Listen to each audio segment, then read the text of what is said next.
Thank you.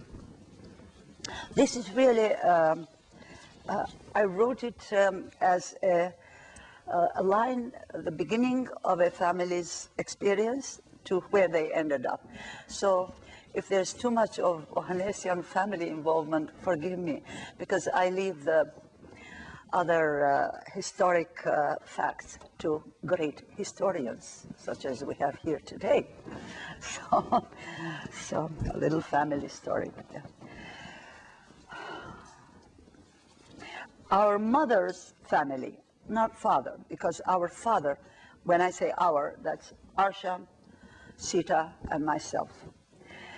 Our father came from Iran, as I will mention later.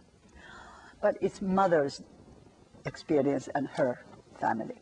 Our mother's family relatives were victims of the genocide perpetrated on the Armenians by the Young Turk government.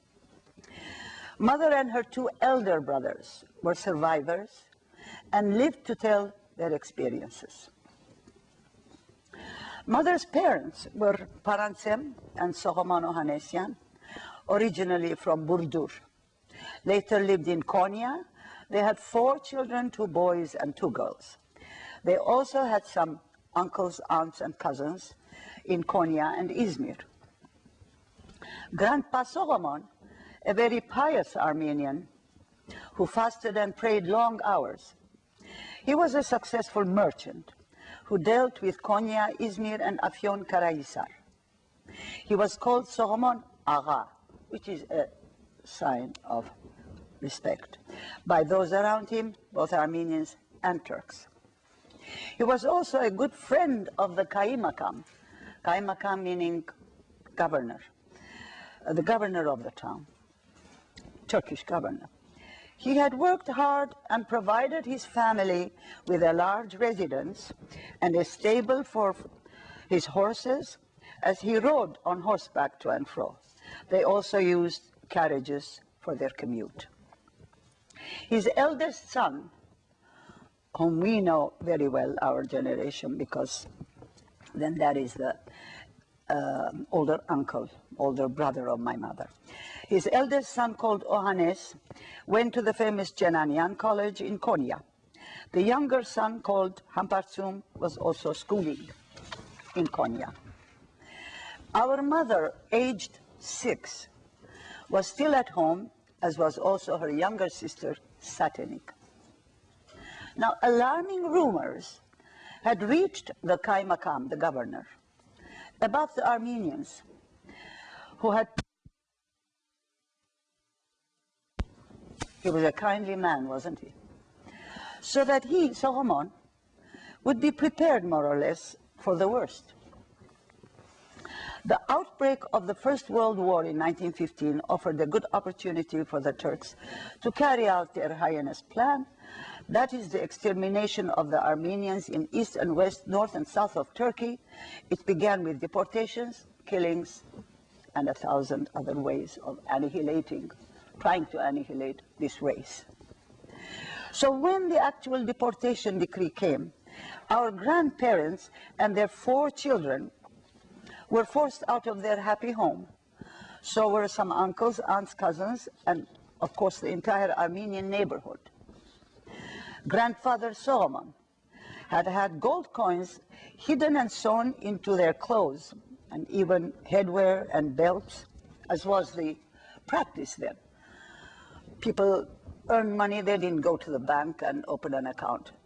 They turned it into coins, you know, gold coins, whatever. They hid them in the houses, you know. So these were sewn on their person. He was a tall and strong man. He also owned some arms like rifles, guns, etc., and a rod. He was a traveler for his business, so he had to have these things with him. Leaving a rich house behind, they set out by force in long caravans. Some rode and some walked, the famous Death March. The caravans on which these Armenians were piled, these were pulled by horses or donkeys, which didn't serve them for long, as hunger, thirst, and severe weather conditions killed man and beast alike. Yeah. Grandfather Solomon took charge of protecting their caravans, as did other men of his age, all along the way towards south and east of Anatolia and towards the Euphrates and the Syrian desert way. The men were engaged in fighting to keep the gendarmes away from the caravans. Earlier, the younger men, taken from their homes and families in large groups, so to speak, recruiting them for the Turkish army. But they died fighting for their lives. They never really fought shoulder to shoulder with the Turks. They did probably a little while. The caravans were pushed on and attacked by the gendarmes continuously. Bribery played some small role sometimes in letting the gendarmes allow the caravans to move on unmolested. But the more usual practice was for the gendarmes to attack these marching groups of Armenians, devastate them in every imaginable way. Pilfering, denuding, raping, cutting into the pregnant women's bellies, severing their limbs, and so on and so forth. Also, when night came, sometimes the caravans would come to a halt. The refugees, unable to continue, some would simply collapse. Others left behind, others, by sheer will and determination, would resist the oncoming killers while they still had some strength left in them.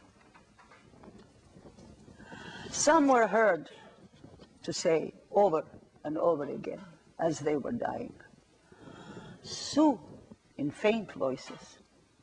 "Su, biraz ekmek yavrum, biraz ekmek," which means water, water, a little bread. Please, dear.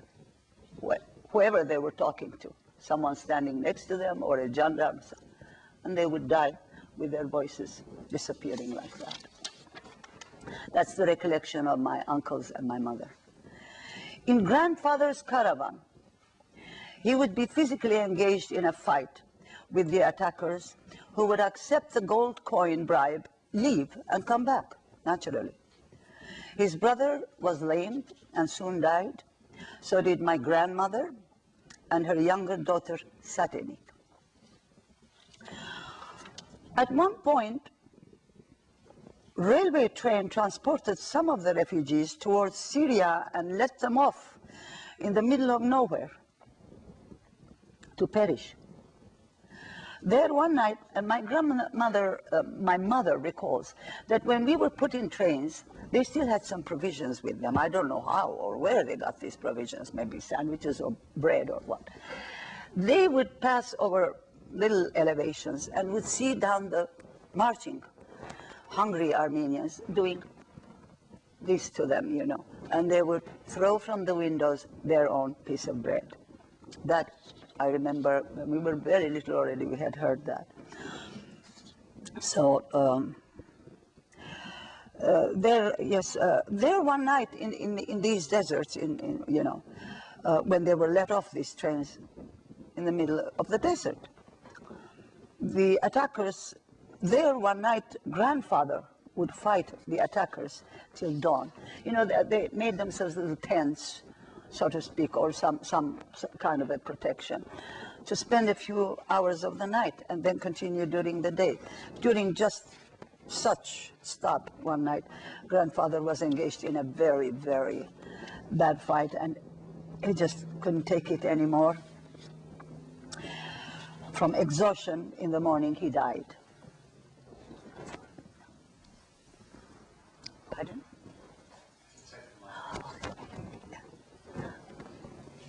Is this too long? Is it okay? Now, our mother and her two elder brothers were still alive, thanks to the abundant provisions that grandfather had carried on the caravans, or in some other way if they were able to procure a few bites of something. I don't know, maybe this bribery or something like that. So they were still alive, but they were 6, 10, and 14. They would have joined the unfortunate trails of refugees headed to Deir ez-Zor, which means definite end, if it had not been for some missionary groups in search of orphans whom they would save from total end. Then by that time, groups appeared. At first, it was very slow in answering the foreign aids, the foreign missionaries. Yes, they came to rescues, but it took time, for the world to realize what was going on. So by the time, these people for a month and a half or 2 months marched, they arrived in those deserts, Deir ez-Zor. There were sufficient missionaries taking charge of these refugees, and they found, my mother and her 2 brothers were in just such a group where they were found by these missionaries and saved. They were taken to Mosul, in fact. We are told that these orphans were directed towards Mosul in the north of Iraq. And there my mother and her 2 brothers, that is our uncles, found refuge with some Chaldean families who were and Assyrian families who were most compassionate and helpful. There were also some Assyrians and local Muslims, local other Christian Coptics, but that's where they found kindness and acceptance. So in that neighborhood, this is in the town of Mosul, and that is how my mother also picked up some Chaldean. She talked Assyrian very well. At that time, children were being stolen and disappearing. In general, not only Armenian children. There was a horrible time in Mosul where such things were happening. And it is said that some children were just simply eaten up. So, and I remember my mother and uncles telling us that, it was unsafe for a child just to be near the door of the house, They would be immediately stolen. So we can believe it because letters would go from the Minister of Interior, Talat, to Mustafa Abdul Halaq. This is from a very reliable source, a friend of our family, who had made a study of this, for the authorities to collect children who would, but this is not in Mosul, this is even earlier, to collect children and children who would not remember who they are, who their parents are, what they are born into, what religion. So, also girls, they would raise them and marry them, make them Muslims and marry them in the future. But also boys, they would Islamize them and keep them. But then there were other children who were killed just so that no Armenian generation would be there. And so the authorities commanded for children to be collected who would not remember the crimes committed and raise them as Islams. The rest, and then on the caravans headed for the desert, not all Armenians were put on the death march.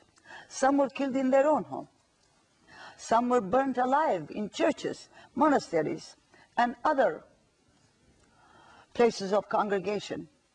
In Beatrice, our parents recall having heard that 1,000 children were taken to this desert land and buried alive.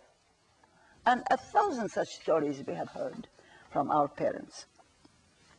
So, but in the meantime, to return to Mosul and our parents and their Chaldean friends, or Assyrian,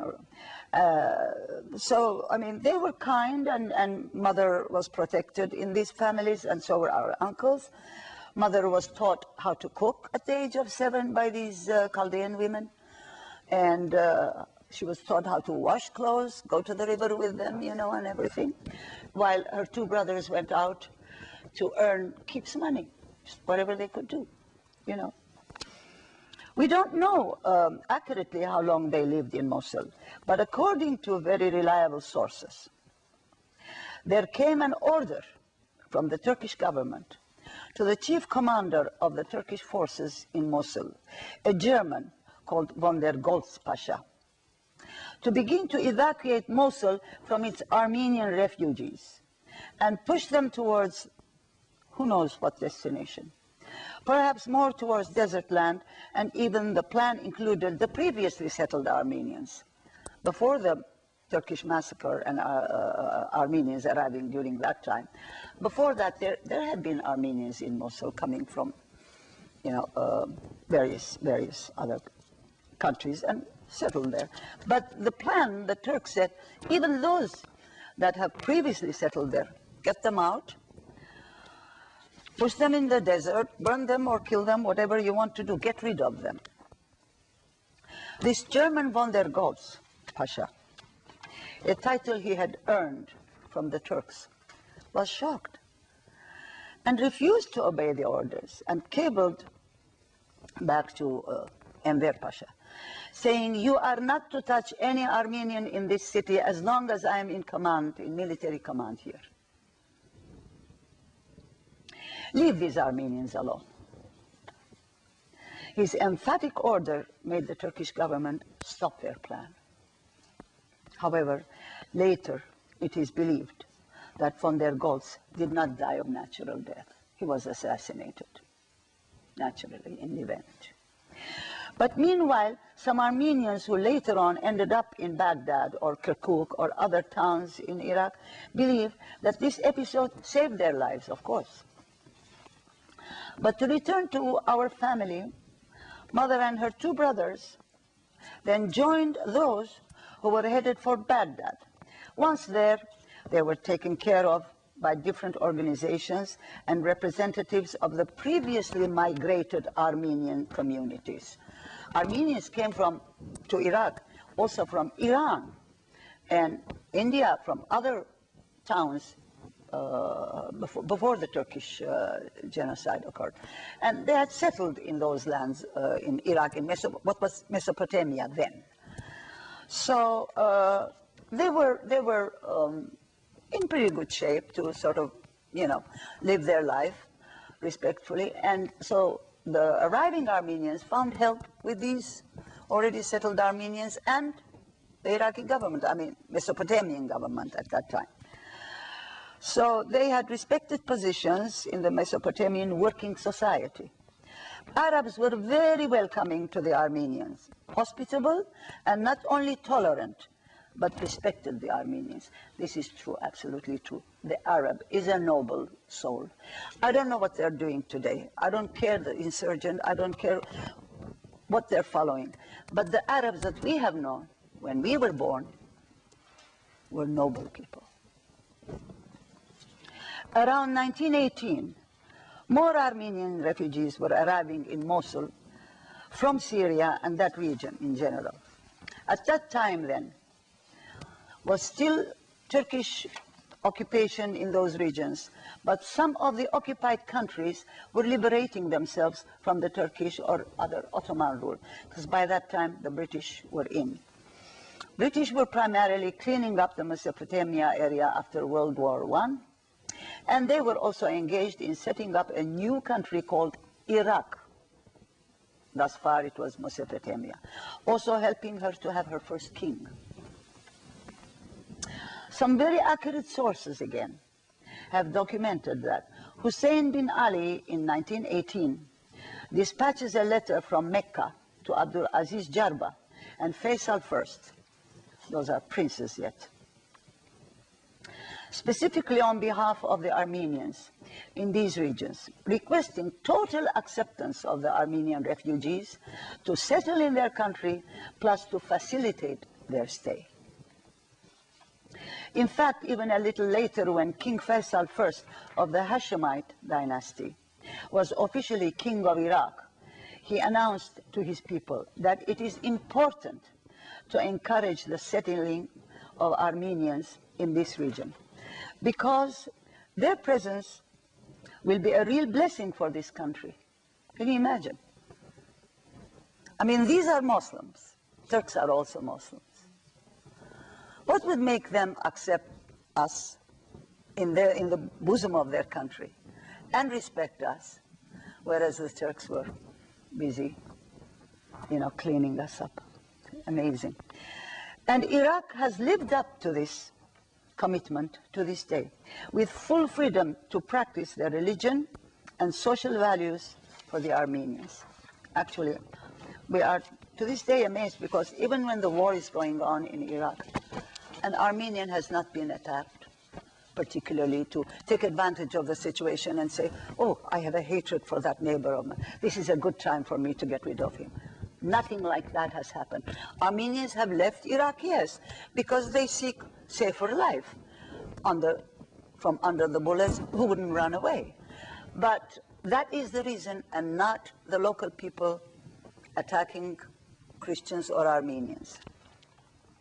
They had their schools, churches, commerce, cultural centers and clubs, employments in banks and other offices. Goldsmiths, artists were free to express their art and their opinion, except not meddle in the politics of the country, of course. Meanwhile, Mother and her two brothers lived in Baghdad, each finding their own destiny. Mother met our father, Beatrice Ohanessian, born in Julfa, grew up in Isfahan, then went to Calcutta in India, where he went to school, later joining the British Army as interpreter, and arrived in Iraq with the British Army and decided to settle and work in Baghdad. Met Mother, married her when she was 16 years old. They had their first son, called Arsham, when she was 17. And father was also one of the founders, with our uncle and two other young Armenians, of the first cultural center in Baghdad, first Armenian cultural center. There was no such thing. Armenians would visit each other in the evenings in homes, and tell their stories, their experiences. So father, who was very cultural minded, said, there has to be an end to these, visits, which get us nowhere, telling the same story over again. Let us have a cultural center where we can expose our talent and arts. And so they had that, and that was in 1926. And that runs till this day, that center. Of Mother's two brothers, the younger one went to Paris to study ophthalmology, and there, because of ill health, naturally from the genocide days, died and was buried there. The older brother, also called Ohanessian, worked for the Iraqi Petroleum Company, married, and later with his 3 children, moved to the USA, living in Ohio. Of his 2 sons, the eldest, called Simon Ohanessian, became a successful physician, having graduated from Columbia University in New York, practiced his profession successfully, and is still there. Now, back in Turkey, when Mother and her parents, siblings, were driven out of their house and town, there were uncles, cousins, aunts, in other extensions of their family who pushed westward, and they finally escaped to Izmir, and there were taken on board steamers provided by American or other nationalities. And this particular great uncle, Arakelian, with his 3 sons, boarded an American steamer which let them out in New York, and brought them to USA, were let off in New York, and there they settled in Queens, and Garo, the middle one, had a very beautiful painting galleria. The others went to upstate New York, the other 2 brothers. And we were fortunate enough, my brother and myself, when we came to the USA, to meet these cousins, actually, 3 of them. They had beautifully established themselves. They had their families. And so it was a joy to see this family very, very successful. The other part of the family somehow ended up in Greece. They also went westward, and of course, wounded and emaciated, but they arrived somehow in Greece and settled in Athens and Piraeus. Those two, we were lucky enough in years to come to travel to Greece and meet with them. Yes. When Arsham grew up, with the heart-wrenching accounts and stories of the Turkish genocide inflicted upon the 1.5 million Armenians and those who escaped cruel deaths in one way or another, and especially when he learned that in one night, nearly 300, if not 350, of the most important intellect, Armenian intellect, was killed from poets, journalists, writers, authors, physicians, economists, bankers. In one night, they were annihilated. Clergy, because this was the brain of the Armenian community, so that they would, So when Arsham heard those things as a young boy, he was so devastated. So when he traveled, he ended up in different countries, traveling, and met some of the Armenians who had traveled abroad and settled elsewhere. But Arsham, when he went to England and later on came to the United States, he was often astonished and indeed shocked to find that non-Armenians with whom he came in contact and befriended were totally unaware that such atrocities had in fact taken place. Some didn't even believe these stories, and that a whole nation had been persecuted, displaced, and massacred, 1.5 million killed because of their culture and religion by one single nation, the Turks. Here and even in Europe, most people associate Armenians only with shish kebab as their identification. This was one of the factors that drove and motivated Arsham to contribute to the knowledge of these historic facts. This through studies and brilliant historians, professors such as we have here, Dr. Stephen Feinstein, Dr. Eric Weitz, authors, visiting professors, Dadrians and Ohanessians, and all these, he really was glad at last to see that there was interest towards this subject, and so really that gave him a comfort. And of course, this was possible also through the great support of the Dean of the University of Minnesota, Dr. Stephen Rosenstone. And he also had some plans for the University of St. Thomas. And today, we know that there are other studies and other people contributing, and the professors who are constantly keeping this alive, like the Dr. Einstein we have here, and Eric Weitz's and others whom I don't know personally. And it is appreciated for what you are doing, because at least the coming American generation, and I guess the same thing is happening in Europe, I hope so. The coming generation will be aware. And of course, it is sad that this type of thing is still going on in Africa here and there.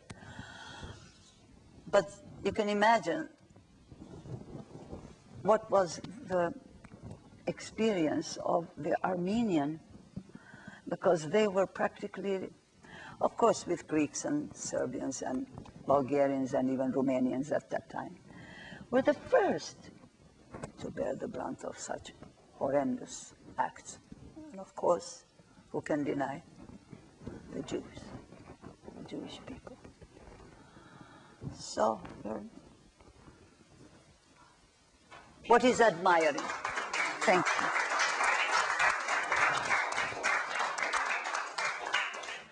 Thank you. Thank you very much. Thank you. Maybe there are some questions, but I think you've given a very eloquent statement of how you got the story and how there's a necessity to continue telling the story to future generations. I hope so, yes, yes. I have a question for you. When you were growing up, did you see in your mother and in your uncle, what evidence did you see? Did they have nightmares? Did they tell you to appreciate things? Or how did they pass this on to you? What stars did you see with them? This is a very, very good question. We have often wondered about this.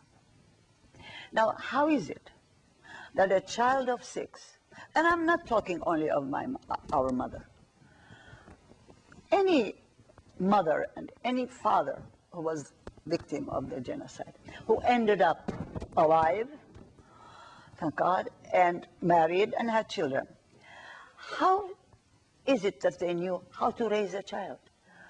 I mean, okay, if one is 14, 15, 16, but children of 3 and 4 and 5 who grew up later on in strange countries like Iraq, Syria, Egypt, Lebanon, and they had only their neighbor's mother to tell them what happened, and between them, you know, exchange these stories. How did they learn how to raise a child, how to give that child, you know, culture and, you know, keep them away from their experiences as much as possible? Although when we were children, I mean, there were no outside of the house attractions so much as the visits which took place, and they exchanged stories, the elders exchange stories. Do you remember in Erzurum when that happened? You remember in Konya when, all right, they exchanged these stories, but we children now, you know, we would just listen and, you know, that's all we had to go on with. But they knew how to raise us, how to nurture us, where to send us to school. In strange countries like Arabic-speaking countries or European-speaking countries, you know, look after our schooling, earn enough money to pay for our clothes and schooling. Of course, it meant that they didn't buy it ready-made from Marshalls. They were sewing, every one of them doing their own needlework, their own, right, you know. You know, and I mean, they didn't have air conditions.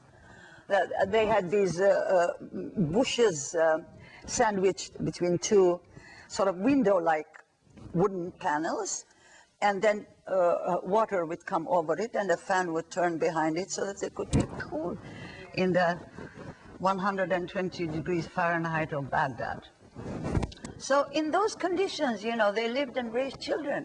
That's where my admiration is for... Beatrice, like, did some of the stories come to you over dinner, or did Barb asked about, like, for example, with Holocaust survivors, there's sometimes nightmares, or bitterness, or their friends, when their friends got together, they tried to compare experiences, these negative experiences, if you will. And in many cases, with children of Holocaust survivors, there was an attempt to keep the story away until, for example, with many survivors here, at age 14, when I had children who were 14, they let a teacher know in an American school, Mommy was in the war, generically in the war, and all of a sudden, Mommy or Daddy got dragged into the classroom, usually Mommy because Daddy was working, and that's how many people became speakers. And of course, the landscape of America is quite different than the landscape of Iraq with this education. But I guess, how did the story come to you personally? Was it in these fragments, or did she sit down at one point and say, "This is what I remember"? No, it came continuously and in fragments, especially during visits. You recall I mentioned that when the Armenians ended up in Iraq, you know, there would be visits, nightly visits, one to the other. You know, you'd go to a neighbor's and have tea and talk. And children, of course, would be there, you know. At that time, they didn't separate children. They They took children everywhere they went with them, And we would just simply listen to what the elders, would exchange. They would tell each other, remember, my mother happened like that, to my father happened like that. They would a little bit talk between themselves, and we would listen. And of course, later on, when we grew up a little bit more, they actually told us, this is what happened. Now, a lot of the details I told you about the family, of course, we got it from our mother and uncles directly from their mouth. How they told us, grandfather would be fighting till morning, and then died, and this type of thing, we got it directly from our parents. Now, there would be visitors who would have a different story. For instance, we had an elderly lady who had buried 10 of her children on the way to Baghdad. Her name was Mother Ako. And when Mother Ako came, she had a specific way of sitting and telling her story, waving like that. What bloody facts she told us is nobody's business, really. It is unbelievable. She was eyewitness, but she was such a sturdy and such a strong woman. I don't know how, by what way she had survived, but she saw the death of her and the burial of her 10 children. And she had ended up in Iraq with 2 more, a son and a daughter, which later on in years, she lost even those. So 12 children, they grew up, they got married. And then they died, each from ill health. But that woman, Ako, lived, and then but there were such examples. I know of another example, just typically the same, who would be sort of adopted as mother. She was not their mother, but she was adopted as grandmother, who would visit that home and tell her stories continuously. The men would exchange their stories continuously. So we were exposed to these stories. Maybe not the, yeah. Yes.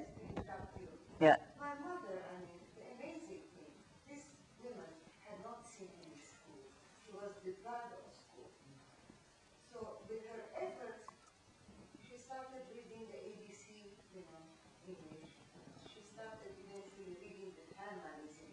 Can you imagine? Mm-hmm. She had not seen any school. Mm-hmm. How she would push Beatrice to music. Okay. Yeah. I know mothers, they would That's amazing. push the children to school. School is something ordinary. But to music at that time, this woman had seen deportation and death march. How she would push Beatrice to music, and there was no music in Baghdad. Classical music was not taken professionally. But in her mind, to push her into the Institute of Fine Arts, this is very amazing. Yes. Very amazing. Mm-hmm.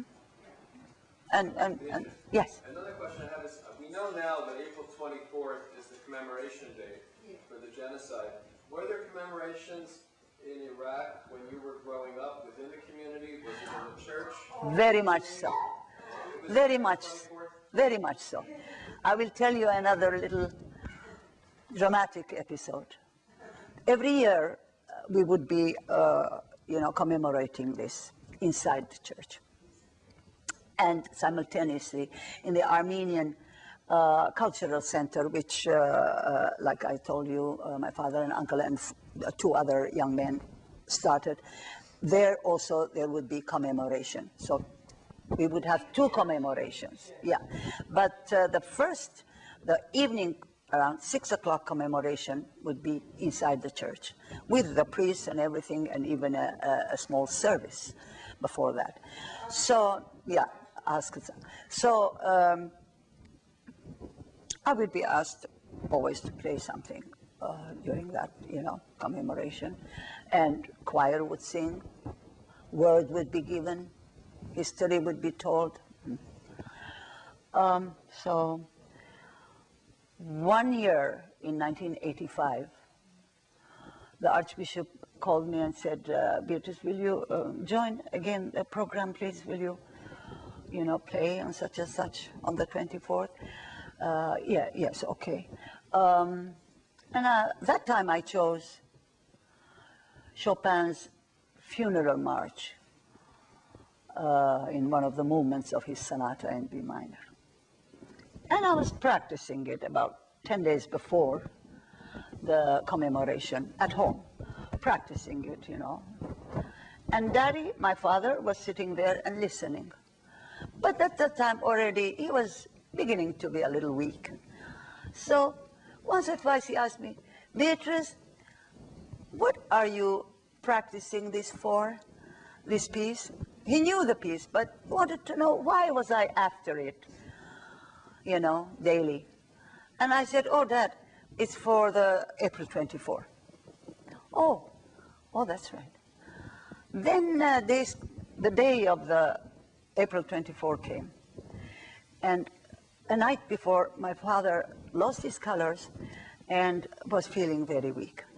So we said, Dad, you're feeling so bad? Bring the doctor. The doctor came and said, let him rest. He's tired, all right. And came the day, the 24th. He was still tired. I said to him, I will not go to church. I will stay with you. Of course, Mother was there and Sita. No, he says, I'm all right. I'm all right. But his colors had gone. Oh, Dad, are you sure? Yes. I asked the neighbor, will you come and keep an eye? Sure, yes. So we went, Sita and I don't think Mother came that day with us. No, she stayed with Father. We went to church. I played the Funeral March of Chopin. Came back home. He'd completely lost his colors. And before midnight, he died, April 24. Yeah, on the music of Chopin's Funeral March. I thought that was so touching. Now, now I can't play that piece at home anymore. In fact, I can't play that piece at all.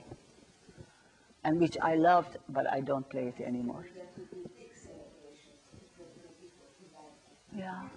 When did it start? When did April 24th start? Did it start in the 1930s? In the 1930s? Did it begin as a commemorative day in the 30s? Because it was the night when these intellectuals were killed. You mean when they start observing it?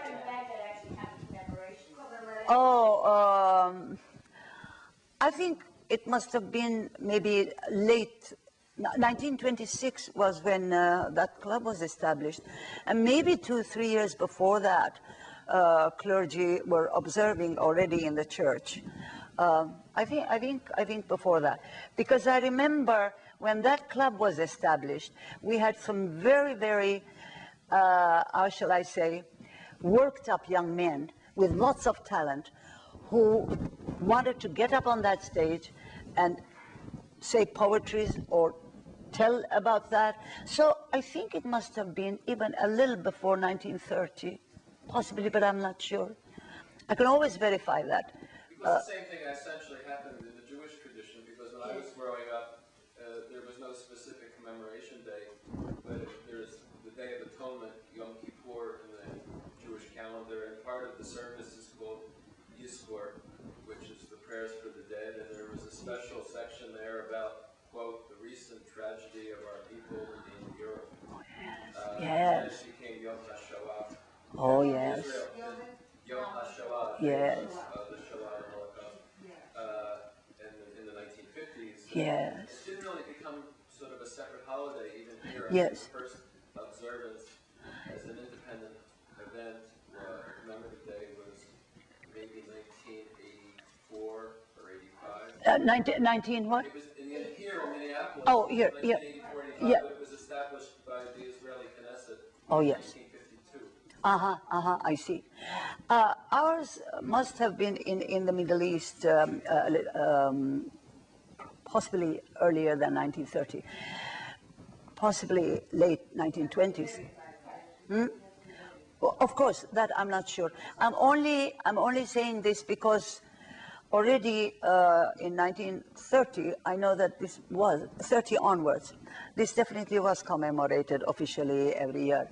But I can make sure of that. Certainly, I would like to. Someone had asked me the other day. The thought never came to me. Firm answer. I honestly Yeah. do not have a firm answer. Oh, I can very easily verify that. Very easily, I will verify that, because I'm curious. No, but on the Jewish, Yom HaShoah is set on the Hebrew calendar, which is the 27th of the Hebrew month of Nisan, which may sound familiar because the name of the month is the same as the Arabic. Nisan. Nisan. But the Jewish calendar is a little bit different because it has a leap year every third year to keep it in balance with the Gregorian calendar. Yeah. The Arabic calendar doesn't have a leap year. Yes. Mm-hmm.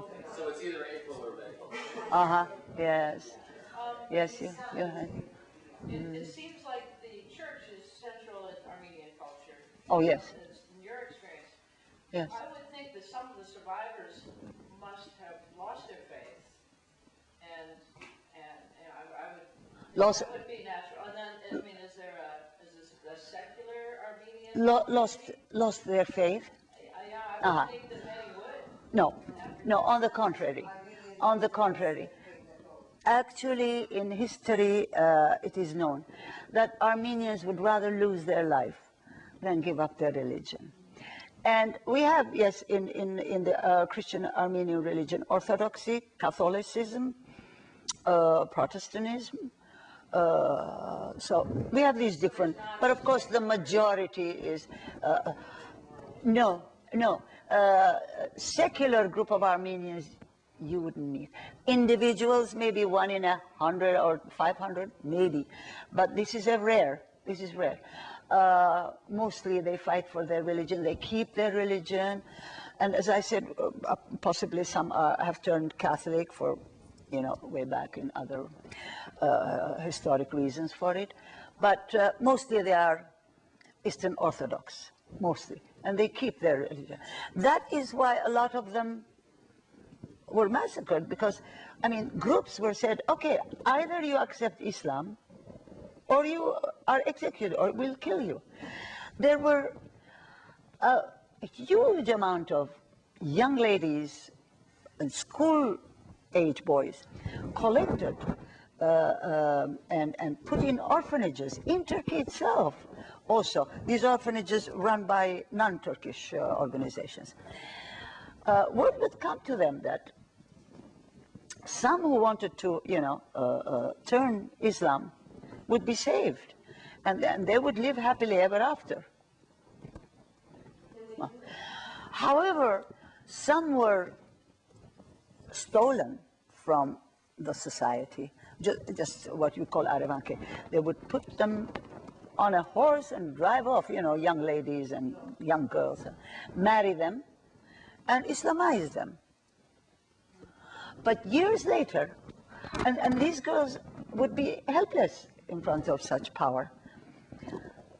But years later, when the Armenians came through Mosul and settled in Iraq and found their, voice, they said, okay, now is the time we search for the lost Armenians. And a lot of groups were formed to travel, actually, go in search of Armenians among Muslim and Arab and Kurdish families. Because word would come to them that, there are some Armenians here. They would go in search of them, find them, coax them back. And they didn't have to coax them even. These Armenians, when they knew, they said, in one or two instances, I have read somewhere that they said, this language sounds familiar to us. But they had grown, so they had forgotten the Armenian. But their ear told them that this is a familiar language. And they realized that this is where they belong. And they would go away with these people who came to save them. A lot of them have been found like that. We know personally such people. But yes. One negative factor was because of the paternalistic rule in Islamic law,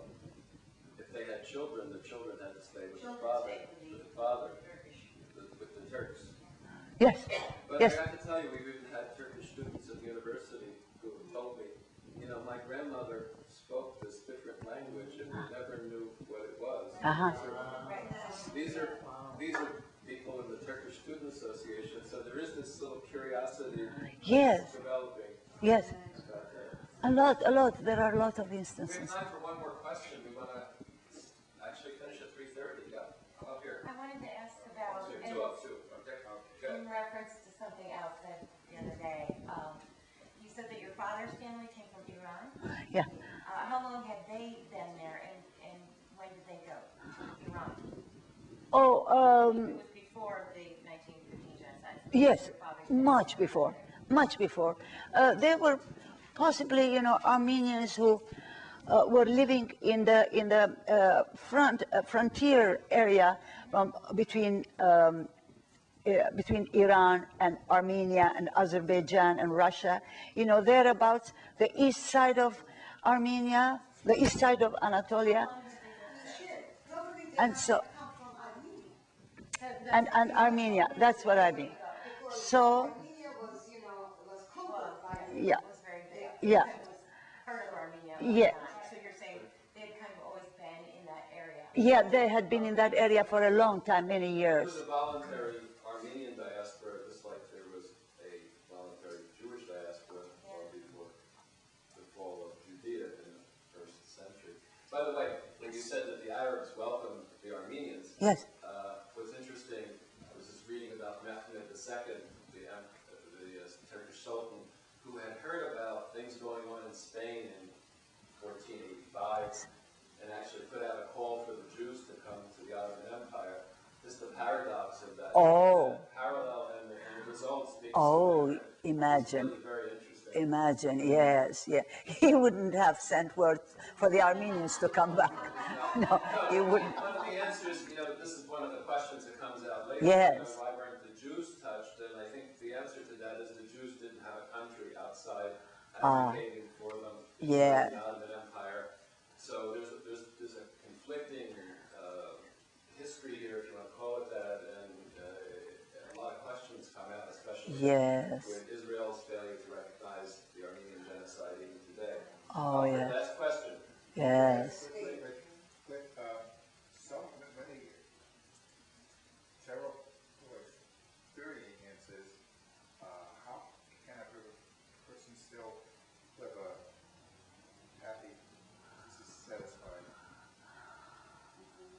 life? Excuse me.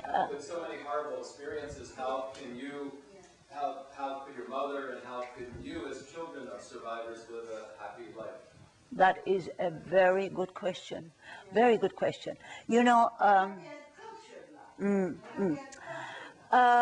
There comes a point where you just say, okay, what happened, happened. Now we have to go on. We have to recreate our life. If we want to keep our culture, that's the only way we're going to do it, is to live it to its full, and instead of looking backward, look forward, And of course, we are not going to forget what happened back there, ever, ever, because if we forget, history won't. And yet, I'm just curious as to how you feel about the United States officially still refusing to acknowledge an Armenian Remembrance Day. Yes, I can't say that we are very happy about it. I can't say that. But we also know that the United States possibly has their political agenda, which they have to respect and follow, who knows. But we also don't forget that American missionaries and organizations helped a great deal in Turkey during this Turkish massacre to Armenian people. They were a great help in groups, But government recognition officially, I mean, that is, we would like for the government to say, yes, this has happened. We would like that very much. But they must have their own program, they must have their own. Do you think one day the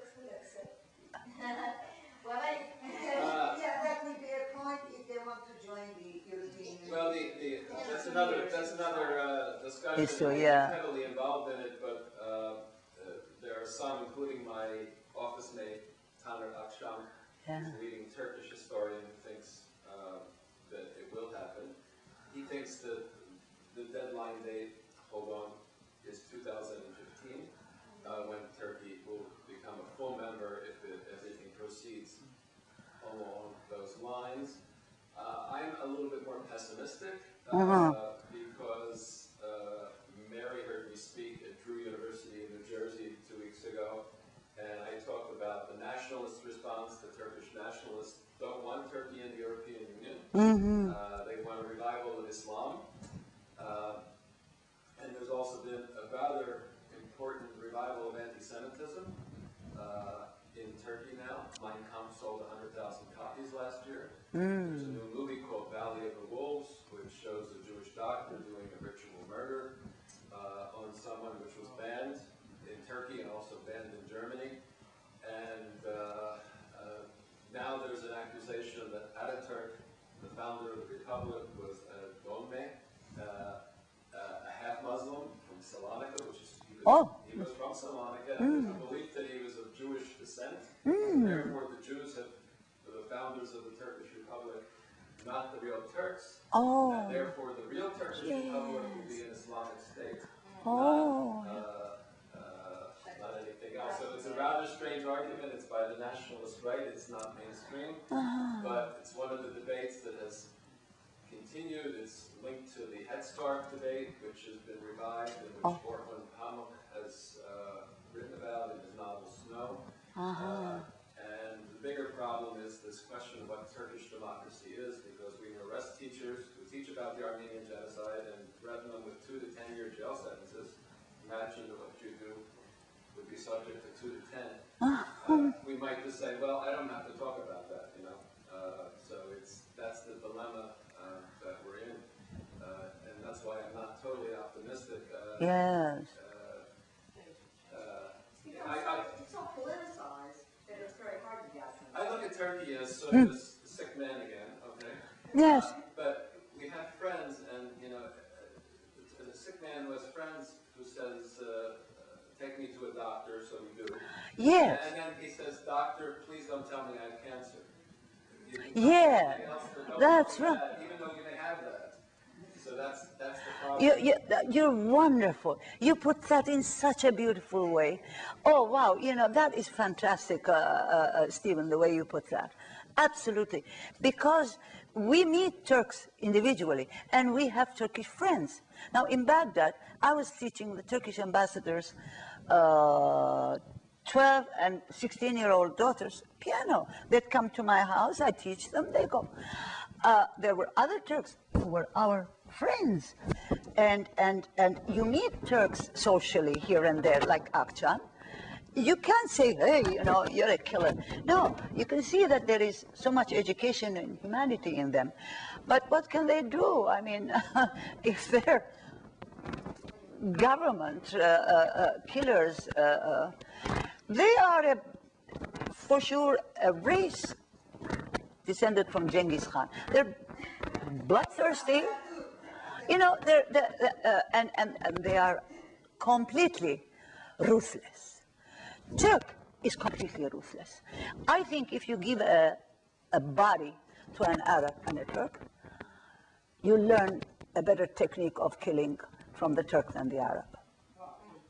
That was actually known during the Korean War, because the Turks had these bayonets that were serrated. So, well, another I wanted to say in terms of your presentation and your joining in.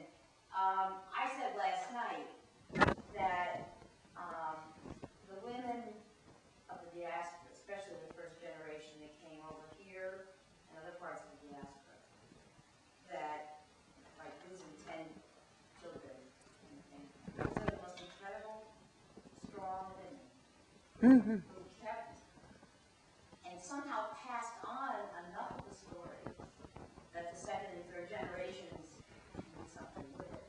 Many of them without the language skills to do it. And that's a story. I'm still hoping someday the story of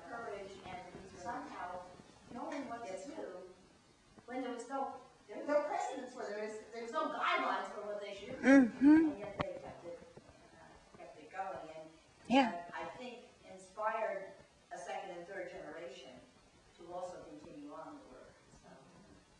So Beatrice, thank you very much. Oh, thank you.